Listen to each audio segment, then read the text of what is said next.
Bom dia! Eu falei muito cedo. Bom dia, meninos do nono ano. Eu espero que vocês estejam bem. Como é que vocês estão? Eu não estou ouvindo, mas vocês me respondam no WhatsApp como é que vocês estão, tá bom? Eu espero que vocês estejam bem. Meu nome é Caroline, como vocês sabem, eu sou uma professora muito legal, sou professora de vocês do nono ano, de Filosofia, História da Arte, Cidadania. Eu espero rever vocês ainda esse ano, porque eu tô com muita saudade de vocês, né? E hoje eu preparei uma aula muito legal para cada um de vocês, né?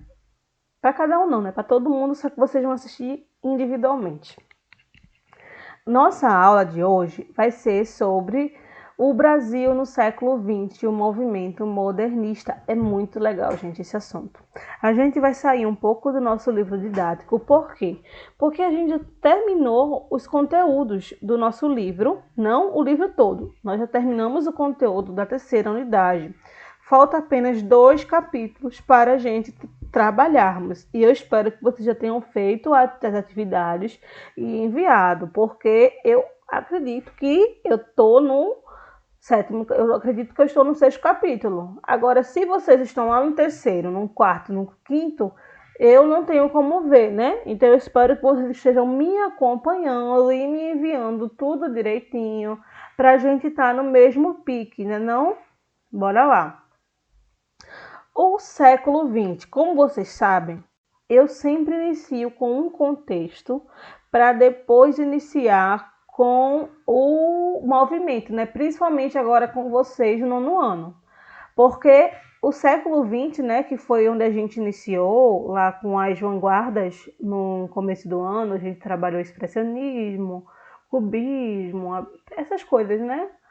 Abstracionismo, eu sempre estava iniciando com um contexto, sempre falando sobre as guerras, falando sobre a questão da angústia, falando sobre realmente a percepção dos artistas desses movimentos que estavam acontecendo no mundo. E não seria diferente agora para falar do Brasil, né? O século XX inicia-se no Brasil com muitos fatos que vão moldando a nova fisionomia do país. Lembrando que tudo isso que eu falei no início do ano se repete, né? O Brasil ele foi envolvido nas guerras, numa das guerras, mas também estava a par do que estava acontecendo. E o progresso também tecnológico, ele estava chegando no Brasil, estava realmente fundando as primeiras fábricas. E o que isso aconteceu? A arte também reflete essas questões. Ao lado disso, a vinda de um grande número de imigrantes de diversos países colaborou para alterar a sociedade brasileira. Então, gente, além desse progresso técnico, além da percepção, né, dos artistas em virtude dos acontecimentos do mundo, os acontecimentos do Brasil, os imigrantes também vindo para cá, para o Brasil, e eu acredito que vocês também viram isso na disciplina de História. Como consequência, o país assistiu a um expressivo crescimento econômico, um expressivo crescimento demográfico e as transformações sociais resultantes do convívio de diferentes culturas. Italianos, chineses, espanhóis, né, portugueses já estavam aqui, mas assim, né, de diferentes nações aqui no Brasil. Era necessário, então, surgir uma nova arte que expressasse esses novos tempos, uma arte que expressasse realmente esse movimento que o Brasil estava vivenciando. Essa imagem aqui, ó, de Tarsila do Amaral, a Estrada de Ferro Central no Brasil, foi quando se começava a realmente traçar essa primeira estrada de ferro que percorria o Brasil, que tentava, né, o intuito era percorrer o Brasil, traçar realmente uma forma mais rápida de comercializar produtos através realmente do trem. Então, a gente percebe, né, além das cores, a gente percebe o que Tarsila do Amaral queria representar através da imagem. E quando a gente já aprende, né, a gente já observa o contexto histórico do Brasil, quando a gente olha para a imagem, a gente já, aí, ó, tem trem, tem o quê? Tem aqui, ó, energia elétrica. A gente já consegue perceber, olha, indústria ou fábrica, trem, desenvolvimento industrial, desenvolvimento das fábricas, progresso técnico. A gente já começa a perceber essas questões. A arte tem muito a nos falar, além das cores. Ah, não, é bonito, é feio, é bonito, é feio. Tá entendendo? Bora lá. O nascimento de uma nova arte, a semana de 1922. Em 1917, as forças sociais que atuavam na realidade brasileira eram bem complexas. Em São Paulo, por exemplo, uma greve geral da qual fizeram parte 70 mil operários foi organizada pelo movimento anarquista, constituído principalmente por imigrantes, os primeiros a questionar o capitalismo paulista. Veja só, outra questão que se insere nesse contexto brasileiro. A questão operária, a questão trabalhista, a questão também dos direitos dos imigrantes, a questão capitalista. Tudo isso, gente, está intrínseco às artes, porque os artistas desse tempo, no caso os novos tempos, eles vão buscar expressar isso nas suas manifestações artísticas. E eles enxergavam que as manifestações artísticas que já existiam não abordavam essas questões. Então, nesse contexto de transformação, vivia-se então à espera de uma arte nova que exprima a saga desses tempos e do porvir. Essa arte inovadora aparece inicialmente na atividade crítica e literária de Oswald de Andrade, de Menotti Del Pitta e Mário de Andrade, e entre outros artistas. Oswald de Andrade comenta o Manifesto Futurista. Vocês lembram quando a gente trabalhou lá o futurismo, que teve o Manifesto Futurista das Artes Plásticas, depois, primeiro, não, teve o Manifesto Futurista da Literatura, depois teve o Manifesto Futurista das Artes Plásticas, de Marinetti, que propõe o compromisso da literatura com a nova civilização técnica. Ao mesmo tempo, alerta para a valorização das raízes nacionais, que, segundo ele, devem ser o ponto de partida para os artistas brasileiros. Então, ele observa esse manifesto futurista, mas ele acredita que as raízes nacionais devem ser preservadas nessa nova arte, construída, idealizada por esses artistas nacionais.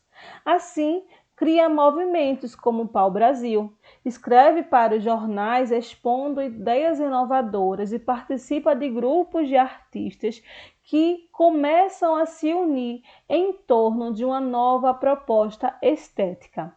Antes dos anos de 1920, são feitas em São Paulo 2 exposições de pintura que apresentaram a arte moderna de um modo concreto para os brasileiros.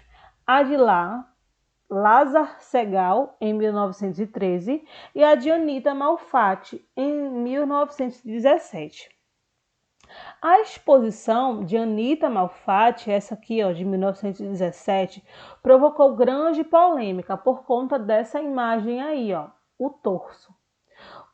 Para os adeptos da arte acadêmica, a gente sempre vai observar ao longo da história aqueles que são a favor do avanço e aqueles que preferem manter-se num conservadorismo.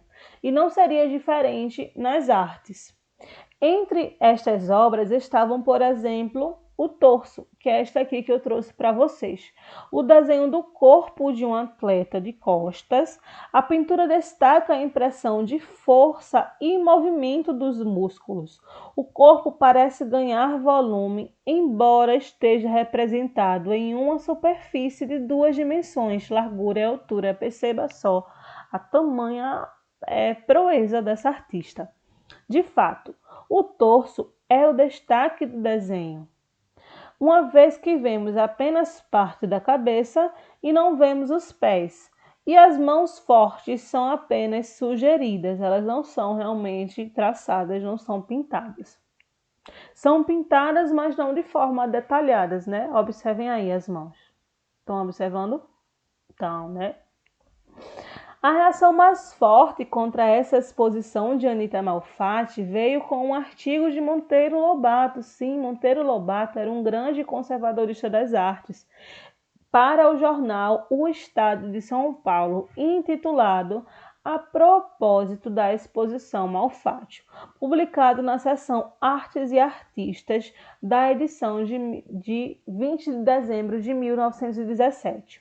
Nele, o escritor, preso a princípios estéticos conservadores, afirma que todas as artes são regidas por princípios imutáveis, leis fundamentais que não dependem do tempo nem da latitude. Então, para ele, nada que ocorresse no tempo, nada que ocorresse no momento da história, poderiam e teriam que mudar as artes, as leis que descreviam, né, as leis que construíam as artes. Então, o artista não deveria ligar para o momento da história, para as transformações da história, para construir a sua arte, por conta das leis imutáveis, fundamentais, que construíam a arte. A divisão entre os defensores de uma estética conservadora e de uma renovadora prevaleceu por muito tempo e atingiu seu clímax, seu pico, o seu auge na Semana de Arte Moderna, realizada nos dias 13, 15 e 17 de fevereiro de 1922, que é considerada até hoje a Semana de Arte Moderna de 1922, no Teatro Municipal de São Paulo. No interior desse teatro foram apresentados concertos e conferências, enquanto no saguão foram montadas exposições de artistas plásticos como o arquiteto Antônio Moya, George Prainesbel, os escultores Vitor Brecheret e os desenhistas e pintores Anita Malfatti, Di Cavalcanti, John Grais, Martins Ribeiro, Zina Aita, João Fernando de Almeida Prado, Ignácio de Costa Ferreira e Vicente de Rego Monteiro. O evento foi um marco da presença entre nós de uma nova concepção do fazer e compreender a obra de arte. A Semana de Arte Moderna, gente, é conhecida por tantos artistas realmente brasileiros e artistas internacionais, porque trouxe realmente esse novo olhar para as artes. Olha aqui, ó, o catálogo, né, da exposição. Semana de Arte, no próprio catálogo, né, orienta o leitor, né, quem está vendo, para um novo tipo de arte e uma arte que valoriza realmente o nacional. A gente consegue ver plantas, consegue ver, né, o traçado de elementos nacionais dentro do próprio catálogo da Semana de Arte Moderna, que essa foi a intenção, valorizar o nacional, trazer um outro olhar e valorizar o nacional. Como um dos organizadores da Semana de Arte de 1922, Di Cavalcanti fez a capa do catálogo da exposição. Nas páginas internas do catálogo podemos ver os nomes dos artistas e o título das obras que eles apresentarão. Cada artista ficou responsável de apresentar a sua obra, né? A obra que gostaria que as pessoas vissem, na intenção de chocar, na intenção de apresentar a temática, na intenção de apresentar a proposta do movimento com a sua determinada intenção. Um fato, entretanto, chama a atenção: o contraste entre esculturas e pinturas e maquetes modernas, as conferências recheadas de ideias artísticas revolucionárias e o conservadorismo do espaço em que se realizaram os eventos da semana. Isso é muito interessante porque o Teatro Municipal de São Paulo, em que eles escolheram para trazer uma semana que vai inovar, eles tinham uma história muito, uma história realmente muito conservadora, né, a contar. Em 1922, o Teatro Municipal de São Paulo, inaugurado em 1911, tinha pouco mais de 10 anos de existência. Construído segundo os princípios do ecletismo e tendências mais aceitas da arquitetura do final do século XIX e início do século XX, como expressão de riqueza e progresso, era considerado um marco no desenvolvimento urbano da cidade de São Paulo. Então, para realmente construir o teatro, foi escolhido as tendências estéticas mais ecléticas, mais glamourosas, né, aceitas pelos arquitetos mais conservadores entre esse finalzinho do século XIX e o início do século XX. E esse teatro foi escolhido para presidir, né, para